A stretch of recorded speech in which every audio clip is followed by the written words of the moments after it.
नमस्कार भारत न्यूज देख रहे हैं आप सब। मैं हूं आपके साथ साहिल खेनी। दारियल इशू में बात करेंगे मिडिल ईस्ट को लेकर। दुनिया इस वक्त ऐसे मोड़ पर खड़ी है जहां जंग सिर्फ सीमाओं तक सीमित नहीं रही, बल्कि इसका असर ग्लोबल इकोनॉमी, ऑयल सप्लाई और आम लोगों की जिंदगी तक पहुंच चुका है। अमेरिका, इसराइल और ईरान के बीच जारी संघर्ष अब 24वें दिन में प्रवेश कर चुका है और हर गुजरते दिन के साथ हालात और ज्यादा खतरनाक होते जा रहे हैं। एक तरफ ईरान सीज फायर के लिए नई नई शर्तें रख रहा है, तो दूसरी तरफ अमेरिका और इसराइल लगातार सैन्य दबाव बनाए हुए हैं। इस बीच हॉर्मोज स्ट्रेट, जो दुनिया का सबसे अहम तेल मार्ग है, उस पर खतरा मंडरा रहा है। सबसे बड़ी बात, इस जंग ने दुनिया की सबसे ताकतवर सैन्य शक्ति अमेरिका को भी झटका दिया है।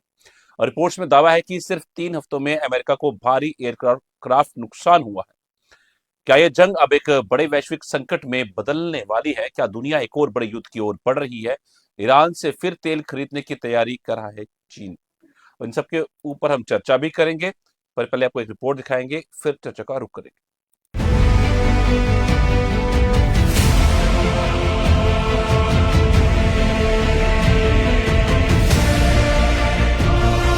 ईरान इजराइल जंग का 24वां दिन, तनाव चरम पर। ईरान ने सीज फायर के लिए 3 नई शर्तें रखी। हॉर्मुज स्ट्रेट पर बड़ा खतरा, तेल सप्लाई संकट। तेल की कीमतें $100 के पार, एशियाई शेयर बाजारों में भारी गिरावट।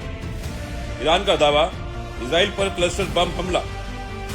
अमेरिका को एयरक्राफ्ट नुकसान की रिपोर्ट। वैश्विक अर्थव्यवस्था पर मंडरा रहा बड़ा संकट।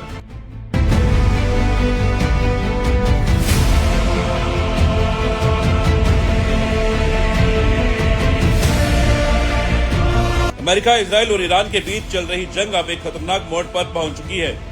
24 दिन से जारी संघर्ष में दोनों तरफ से लगातार हमले हो रहे हैं। ईरान ने इजराइल के शहरों पर क्लस्टर बम दागे, वहीं इजराइल ने तेहरान पर जवाबी कार्रवाई की।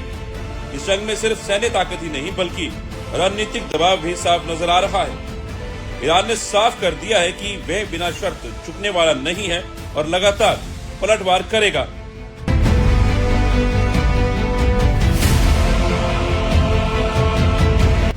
बीच ईरान ने सीजफायर के लिए नई शर्तें रखकर दुनिया को चौंका दिया है। ईरान की मांग है कि इलाके से अमेरिकी सैन्य ठिकाने हटाए जाएं, हॉर्मुज स्ट्रेट के लिए नए नियम बनाए जाएं और ईरान विरोधी मीडिया पर कार्रवाई हो। इससे पहले भी ईरान मुआवजा और भविष्य में युद्ध न होने की गारंटी की मांग कर चुका है। साफ है कि ईरान अब सिर्फ युद्ध नहीं लड़ रहा, बल्कि शर्तों के साथ शांति चाहता है।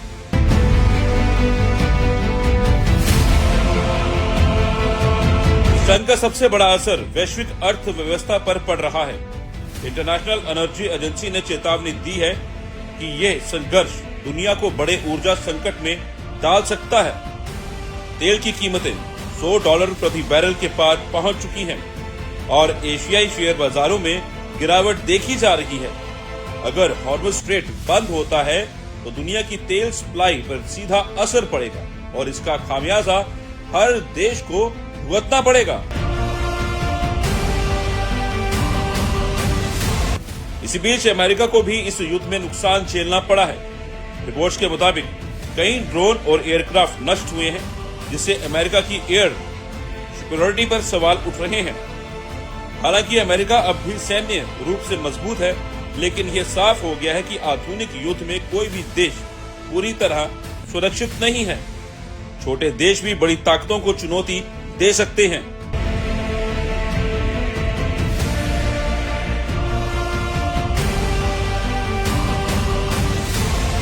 कुल मिलाकर ये जंग अब सिर्फ क्षेत्रीय नहीं रही, बल्कि ग्लोबल संकट बनती जा रही है।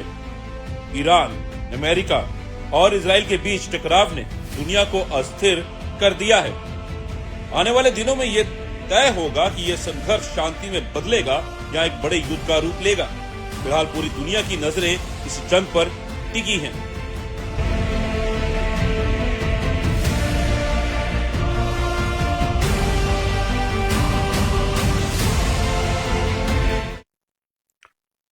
तो ये आपने एक रिपोर्ट देखी, अब इस पर चर्चा भी करेंगे। 2 खास मेहमान हमारे साथ जुड़ चुके हैं और उनसे भी समझेंगे हर एक चीज को। और 2 खास मेहमान हमारे साथ जुड़े हैं इस पूरी चर्चा में, तो उनसे भी समझेंगे इन सब चीजों को।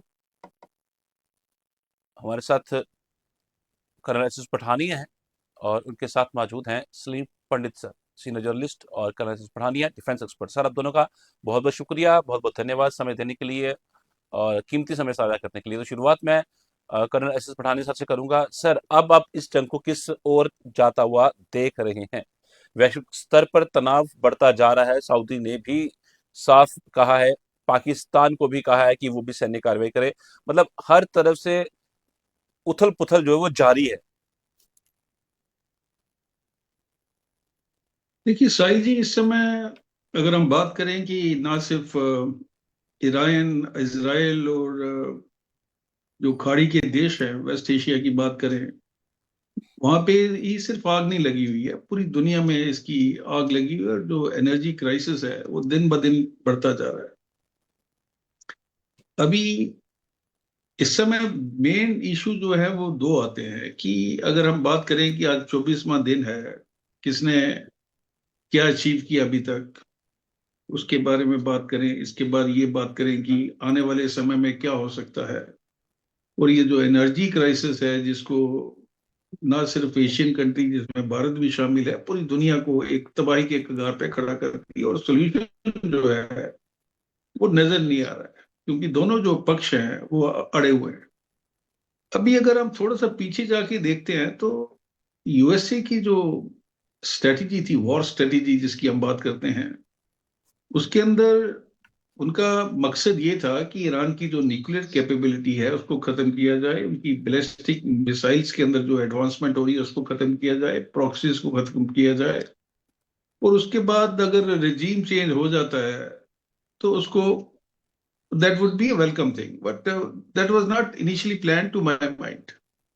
क्योंकि जब तक आप ग्राउंड इन्वेजन नहीं करेंगे ईरान जैसी कंट्री के खिलाफ, जिसकी जो आर्मी, अगर आप उनकी रिपब्लिक गार्ड देख लीजिए, उनकी आर्मी देख लीजिए, उनकी जो मिलिशिया वो देख लीजिए, तकरीबन 9 या 10 लाख के करीब उनके पास आर्मी है।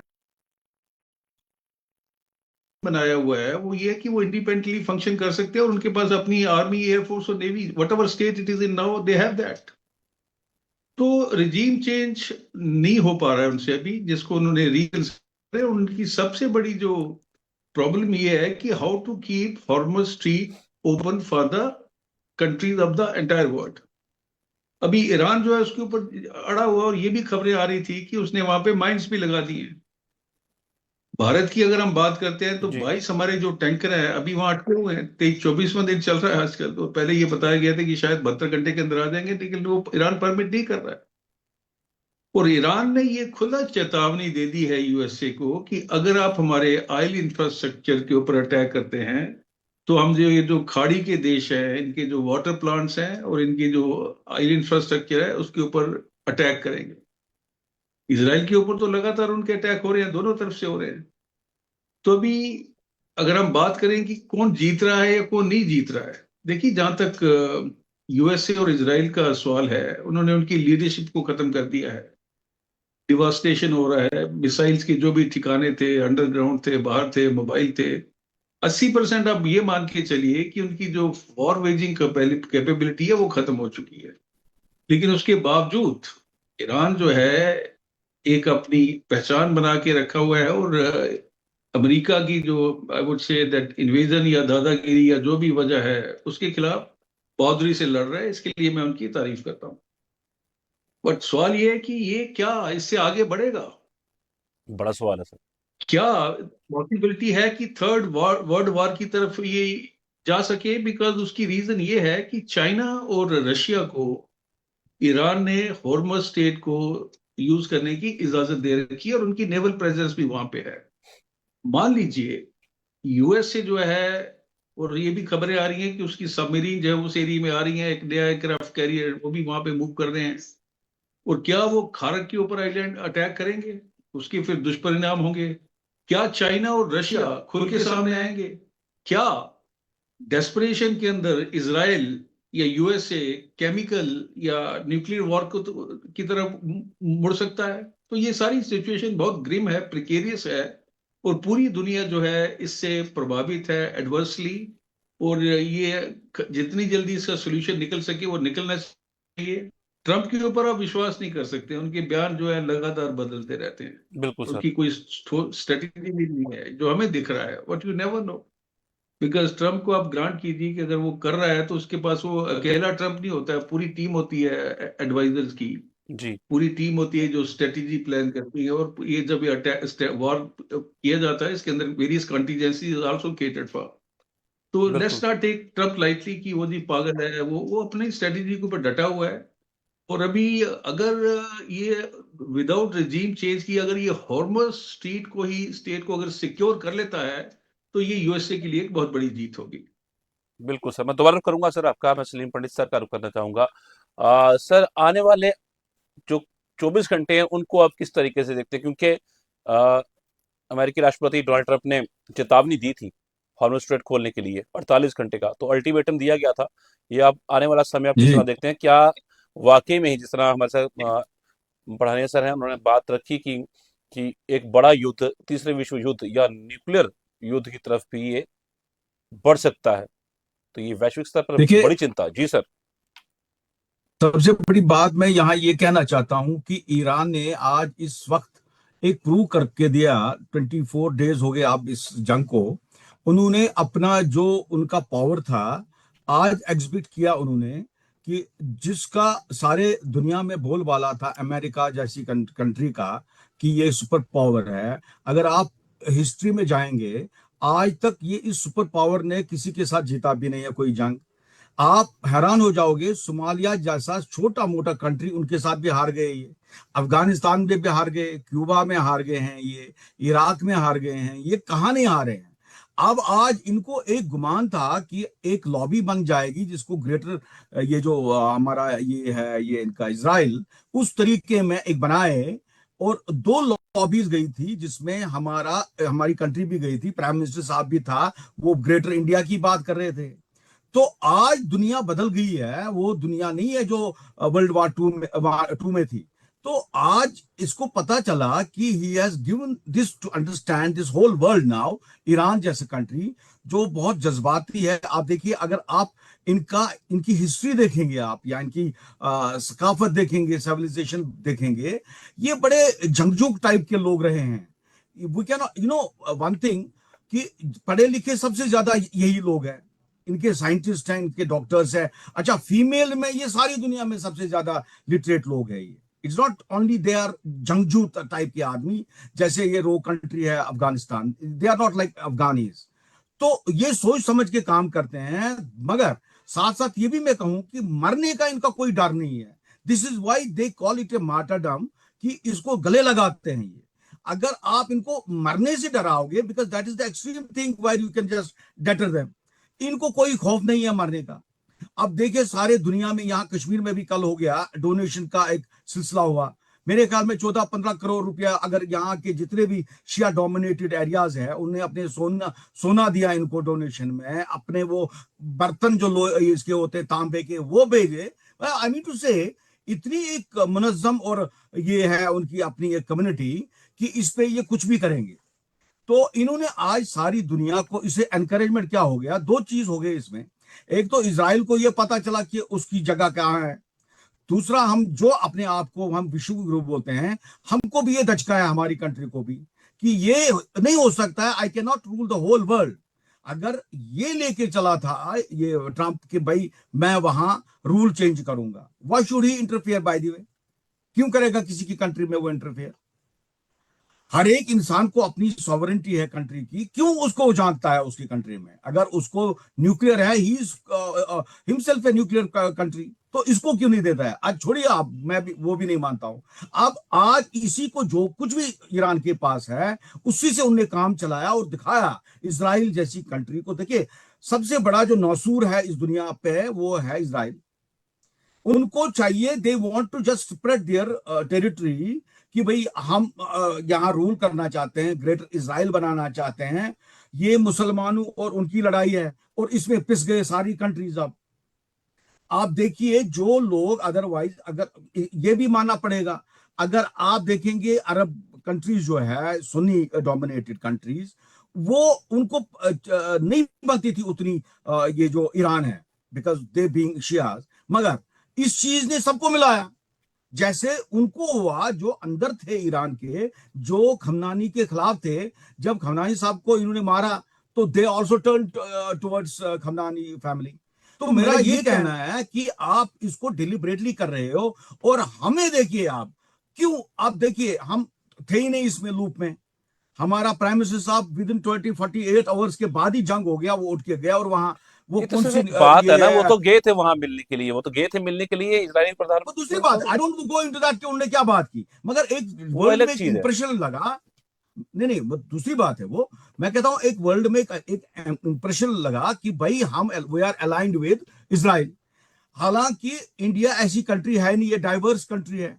जी सर। यहाँ डिफरेंट लोग रहते हैं, डिफरेंट किस्म के लोग रहते हैं। You have to carry along 30 crore या 20 करोड़ मान के चलिए, मुस्लिम्स ऑल्सो या शियाज ऑल्सो, दूसरी कम्युनिटी के भी लोग, because this is not Israel. इसीलिए इंडिया जैसी कंट्री को देखना पड़ता है हर एक चीज। बिकॉज अगर इंडिया ने ऐसा रवैया किया जैसा इजराइल करता है, दिस विल फ्रेगमेंट, इसको डिसइंटीग्रेशन हो जाएगी इसकी। तो मेरा ये कहना है कि ये एक, मुझे लगता है it's a good indication for this America, and they should in future remain with in their limits, कि भाई हमारा लिमिट है क्या। आप देखिए चाइना उनसे मुझे लगता है हर एक चीज में और आगे है। वो जब ये नहीं करते हैं तो वो अमेरिका। अब देखिए रशिया, हमारी जो लॉबी थी इंडिया की वो थी रशिया के साथ, हमने छोड़ा उनको तो हम गए उसके पास। जो आप देखिए उसी ट्रंप का, जैसे इन्होंने सलाजा साहब ने भी कहा, उस पर भरोसा है नहीं, वो किसी का दोस्त है नहीं। कभी एक बात बोलता है, कभी दूसरी बात बोलता है। This health issues also, mental issues है। तो उसके साथ क्या करेंगे हम, आप बताइए। तो ये थोपना, फिर इसने सारी दुनिया को इसमें धकेल दिया, और जिससे क्राइसिस हो गई, एनर्जी क्राइसिस हो गई। अच्छा, उसमें इकोनॉमिक क्राइसिस भी हो जाएंगी अल्टीमेटली।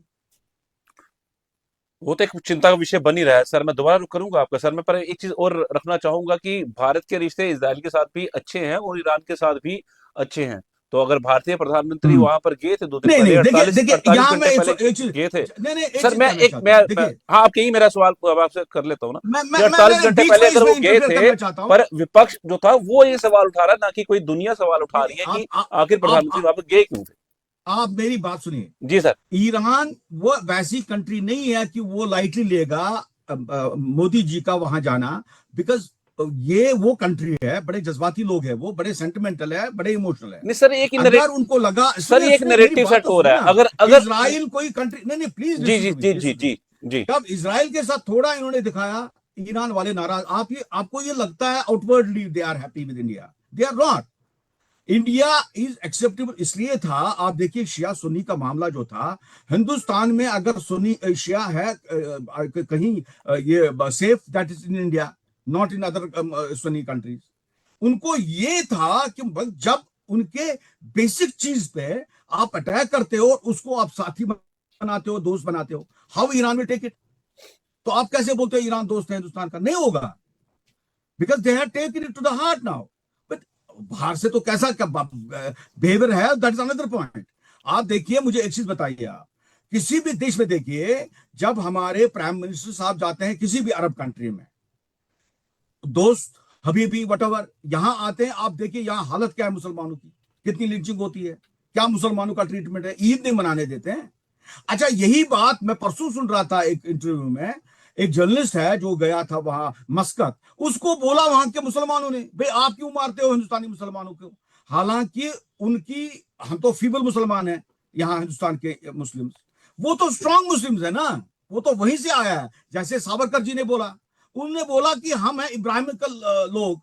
भाई अगर उस लेवल पे जाएंगे, मैं आपको बार बार ये बात बोलता हूं, आरएसएस और बीजेपी का बड़ा जबरदस्त अच्छा मौकफ है ये, कि ये हिंदू राष्ट्र बनना चाहिए, क्योंकि ये हिंदुओं के लिए बना था ये राष्ट्र।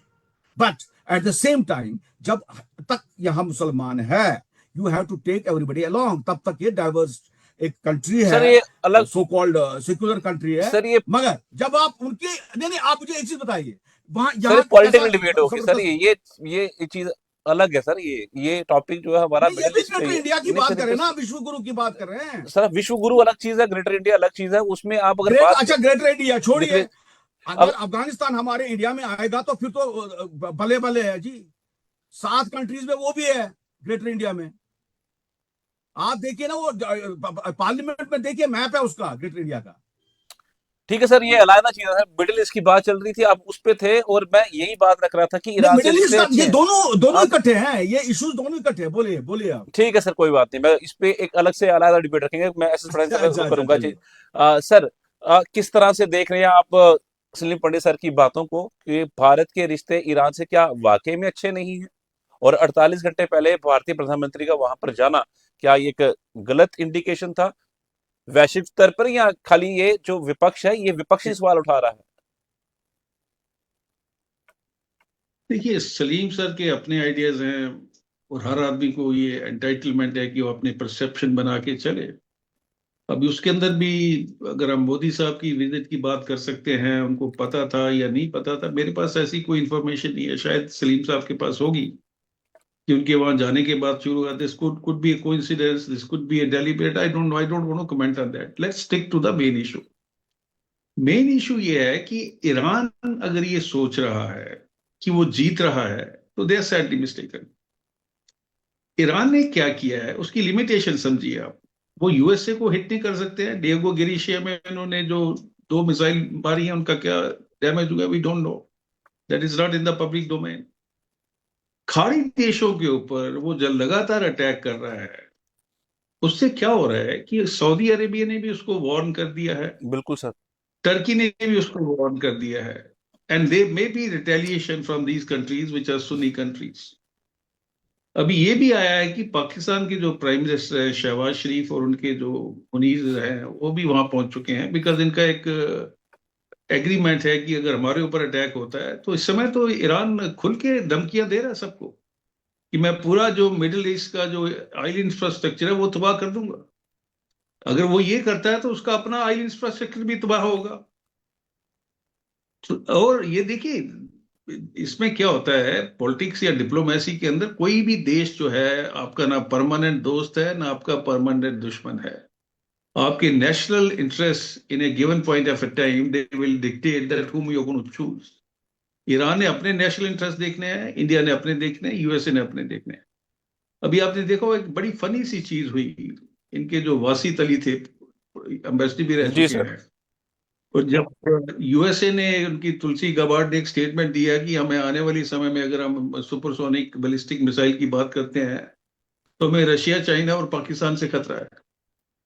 और वो वासित अली, जिनकी वो बोल रहे थे कि अगर हमारे ऊपर अटैक होता है, अगर हमारे ऊपर अटैक होता है यूएसए के द्वारा, तो क्योंकि यूएसए को तो हम पहुंच नहीं सकते थे, हम वो दिल्ली और बॉम्बे के अंदर जो है बॉम्ब गिराएंगे, अपना न्यूक्लियर जी बॉम्ब। सर। तो ये देखिए कि रोग नेशन के पास, जिसमें कोई कोऑर्डिनेशन ना हो, कंट्रोल ना हो, अगर ये न्यूक्लियर पावर पहुंच जाती है, तो दुनिया का विनाश होने से कोई नहीं रोक सकता है। और आजकल अगर हम बात करें अरब कंट्रीज की, उनके पास पैसे की कमी नहीं है। पैसा दीजिए, आप टेक्नोलॉजी खरीदिए, न्यूक्लियर बम बनाइए। जिसका भी मन करता है वो न्यूक्लियर बम लेके बैठा हुआ है। तो अभी जो मिसाइल चल रही है, जो ड्रोन चल रही है, उसकी जगह न्यूक्लियर बम चलेंगे। तो somebody has to take care of it। I'm not trying to justify, but I've been a great supporter of nuclear disarmament। जो हो गया उसको भूल जाइए आप। लेकिन अगर आप दुनिया को आप बचाने की आप कोशिश करना चाहते हैं, तो न्यूक्लियर डिसआर्मामेंट जो है वो एक बहुत जरूरी चीज है।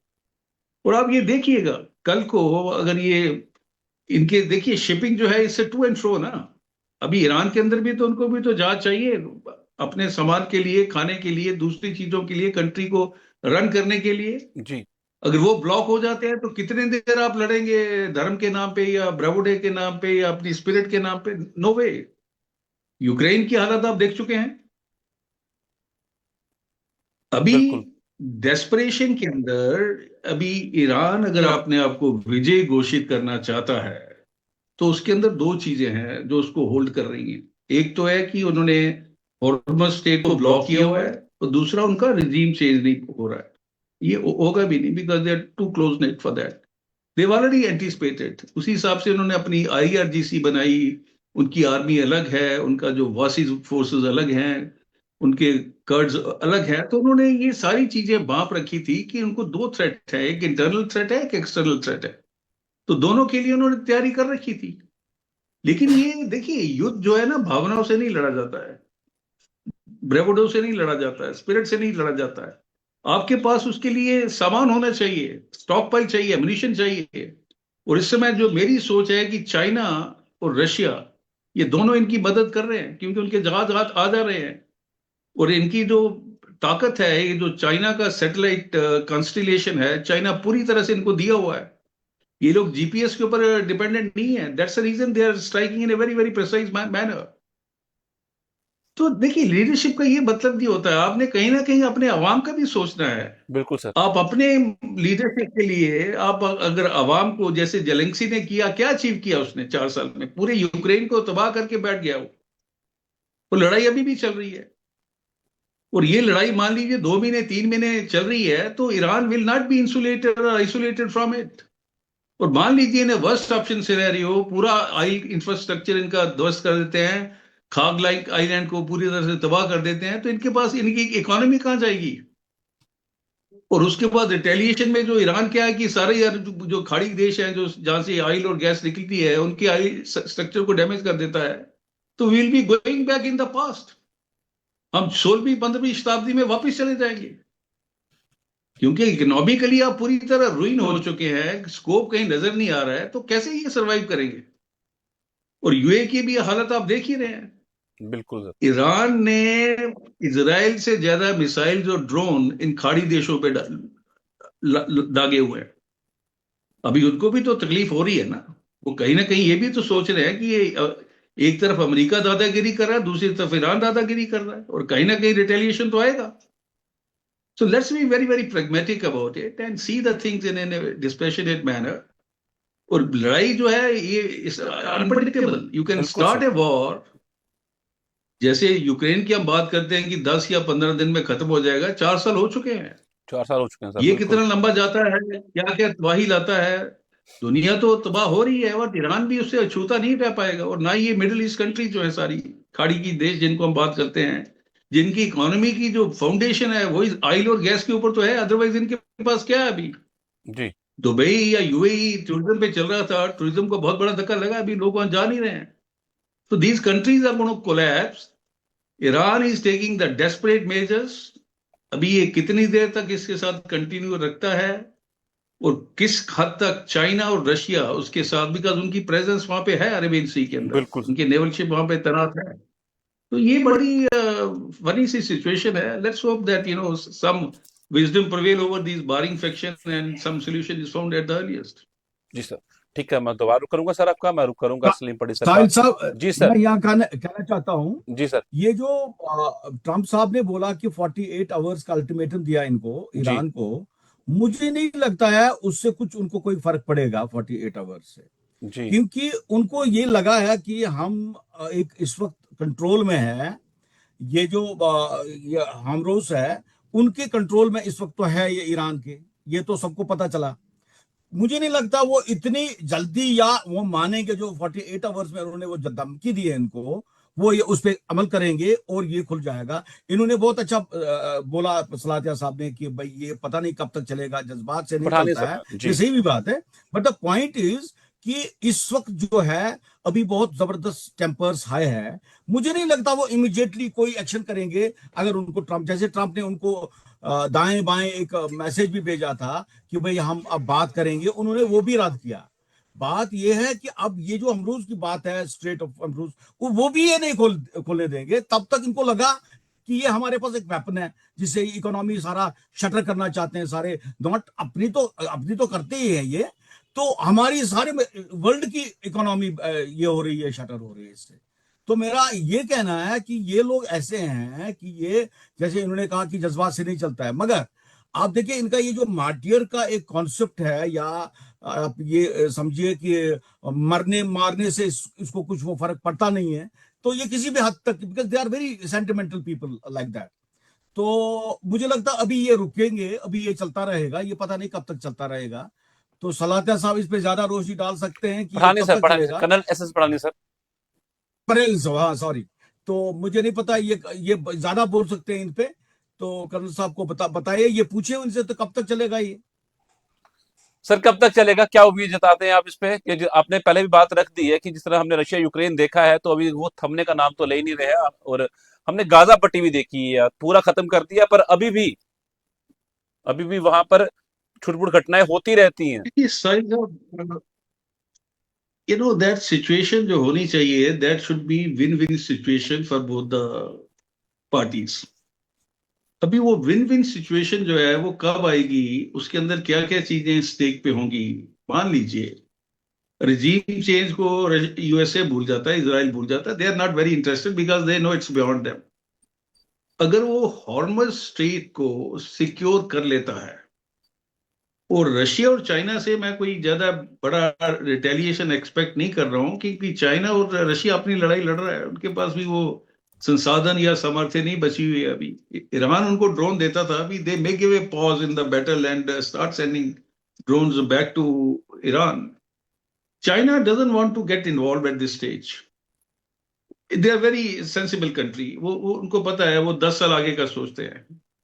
और ये जो कंट्री चलती हैं अपने इमोशन के ऊपर, देखिए अभी बाटी तो हर मुस्लिम कंट्री में है। अफगानिस्तान वाले कहते हैं हम मरने से नहीं डरते हैं, पाकिस्तान वाले भी बिल्कुल कहते हैं हम मरने से नहीं डरते हैं, कोई भी सही बात है। सब सब मरने से, कहने को सब कोई मरने से नहीं डरता है। लेकिन जब वो चिप्स नीचे आते हैं, जब आपको पता चलता है कि मेरी इकोनॉमी इस समय, इनकी आप रियाल की जो वैल्यू आप देखेंगे वो बहुत बुरी है। और एक शेर भी है कि इब्तदा इश्क में रोता है क्या, आगे आगे देखिए होता है क्या। तो जब लोगों को, आपके परिवार को, आपके बच्चों को कोई फ्यूचर नजर नहीं आ रहा है, you have been subjected to a devastation against the might of two super power, जो भी आप इनको बोल लीजिए, और ये लगातार चल रहा है, कहीं सोल्यूशन नजर नहीं आ रहा है, तो आप डेस्परेट होंगे। कोई भी आदमी कितना भी बहादुर हो, कितना भी बड़ा वो सूरमा हो, जब उसके बच्चों को खाना नहीं मिलता तो सलीम साहब वो थॉट बदल जाता है। उस समय जो रिलीजन को आदमी कहता है यार मेरे को अपनी ड्यूटी, मेरी ड्यूटी ये है कि मैंने अपने बच्चों को खाना मुहैया कराना है, धर्म शर्म जो है वो तो एक साइड में उस समय जाके बैठ जाता है। बिल्कुल सही बात है, सही बात। तो अभी यूएसए की जो पॉलिसी है कि इनको फटीग कीजिए, इनके ऊपर डिवास्टेशन जारी रखिए, क्योंकि उनको भी अंदर अंदर ये पता है कि regime change is not possible. जी सर। फ्रांस में जब जो आई थी वो कैसे आई थी, दैट हुक्मरानों को पता ही नहीं था कि क्या हालत है लोगों की। और जब लोग जो भूख से मर के साम्राज्य के अगेंस्ट चले गए and this news reach to that queen, वो कहती है ये क्या हो रहा है, कहती है जी इनके पास खाने के लिए कुछ नहीं है, वो कहती है इनको ब्रेड दो। तो यस, जब जो हुक्मरान हैं they are not aware of the problem of people, क्योंकि सबसे बड़ी जो भी लीडर हो, सुप्रीम लीडर हो या नॉर्मल लीडर हो, ji there accountability is toward the public. और दुनिया को दबदबा दिखाने के लिए, अपनी हिम्मत दिखाने के लिए वो अपने अपने लोगों को बर्बाद नहीं कर सकते, करना भी नहीं चाहिए। और अगर कोई देश करना भी ऐसा कर रहा है यस, तो मैं उसको कंडेम करता हूं। Yes that's true. बिल्कुल बिल्कुल सर। ठीक है सर, मेरा समय कम है, मैं सलीम पंडित से क्लोजिंग कमेंट लेना चाहूंगा सर, जल्दी से सर। जी, इस पे सर इसी मुझे पूरी लगता है डिबेट जी। इनकी, नहीं इन्होंने बहुत ही अच्छा कहा कि ऐसे ये भावनाओं से या सेंटिमेंट से बात चलती नहीं है ऐसे हालात में। जब कंट्री की बात हो उस वक्त इंसान को प्रैग्मेटिक होना चाहिए और डिसीजंस भी लेने थे चाहिए बड़े प्रैग्मेटिक तरीके में। मगर जो ये वार थोपा, ये वार बेसिकली थोपा सिर्फ इसलिए इन्होंने कि रिजीम चेंज करने के। अब इनको एक वो छूट गया वो दिमाग से इनका। अब ये बोलते हैं भाई अब स्ट्रेट ऑफ हॉर्मुज ही खुल जाए वही बेहतर है। अब देखिए यही मैं कह रहा हूं, अगर ये उस वक्त प्रैग्मेटिक होते America and this Israel, things would not have reached to this place now. अब यही है कि अल्टीमेटली कुछ नहीं चलता है जब इंसान भूखा रहता है या उसको तबाही के दाने पे पहुंचता है, कोई भी कंट्री दे विल बिल्कुल सर। Stop it somewhere. तो लगता है कि जब ईरान को सचमुच लगेगा कि हमारे जो जड़ है, हमारी जो रूट्स है, हालांकि ये बहुत एक बड़ी एक जमाने की इनकी ये सिविलाइजेशन है, तो मगर उससे कुछ नहीं होता है। आजकल के प्रेजेंट दौर में जो आजकल का वेपनरी है उसके आगे इस वक्त सबको सरेंडर करना पड़ता है। अब देखिए आज वो जंग है ही नहीं, you don't have the boots on the ground, आजकल सिर्फ मिसाइल से काम चलता है। So they will have to think कि क्या होगा अल्टीमेटली, कैसे सारे ये इफेक्ट कर रहा है सारे वर्ल्ड की इकोनॉमी को और उनकी भी खुसूसन। तो अल्टीमेटली मुझे लगता है कहीं ना कहीं ये पहुंचेंगे जहां वर्ल्ड के कुछ अच्छी अच्छी कंट्रीज जो है, जो नॉन अलाइंड कंट्रीज है पर्टिकुलरली, दे में आल्सो इंटरवीन। तो ये जंग बंद हो सकता है, बट इट में टेक से 1 month मोर। तो उसके बाद बंद तो होना है इसको अल्टीमेटली। जी सर, ठीक है सर, बहुत बहुत धन्यवाद आप दोनों हमारे साथ जुड़ने के लिए। सलीम पंडित सर आपका भी बहुत बहुत धन्यवाद। कर्नल एस पठानिया सर आपका भी बहुत बहुत धन्यवाद, बहुत बहुत शुक्रिया समय देने के लिए। तो आपने थैंक काफी यू। अहम बातें रखी हैं, धन्यवाद सर आपका। तो कुल मिलाकर तस्वीर साफ है, ये जंग सिर्फ मिसाइलों और हथियारों की नहीं बल्कि रणनीति, अर्थव्यवस्था और वैश्विक ताकत के संतुलन की लड़ाई बन चुकी है। ईरान झुकने को तैयार नहीं है, अमेरिका दबाव बनाए हुए और इजराइल लगातार हमले कर रहा है। लेकिन सबसे बड़ा सवाल यही है कि क्या यह संघर्ष यहीं थमेगा या पूरी दुनिया को अपनी चपेट में ले लेगा। फिलहाल हालत बेहद नाजुक है और हर दिन नई चुनौती बनकर उभर रही है। तो क्या होगा आने वाले समय में, ये तो अब आने वाला समय बताएगा। पर फिलहाल आज की चर्चा में इतना ही। मुझे दीजिए इजाजत, नमस्कार।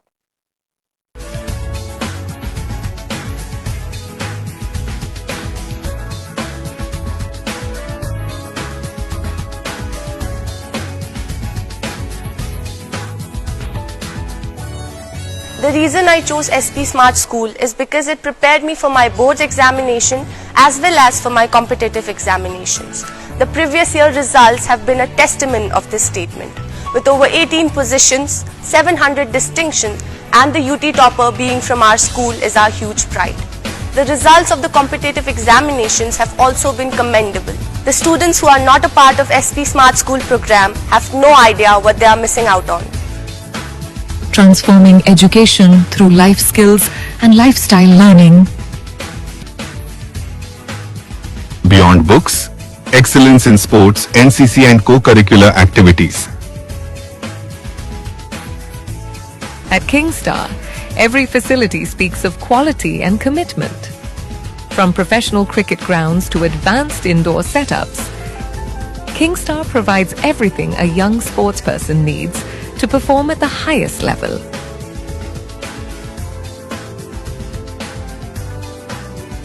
With commerce and humanities, we lay the foundation of careers in finance, business, and the social and governance sector, building leaders in finance and business, shaping leaders in society and governance.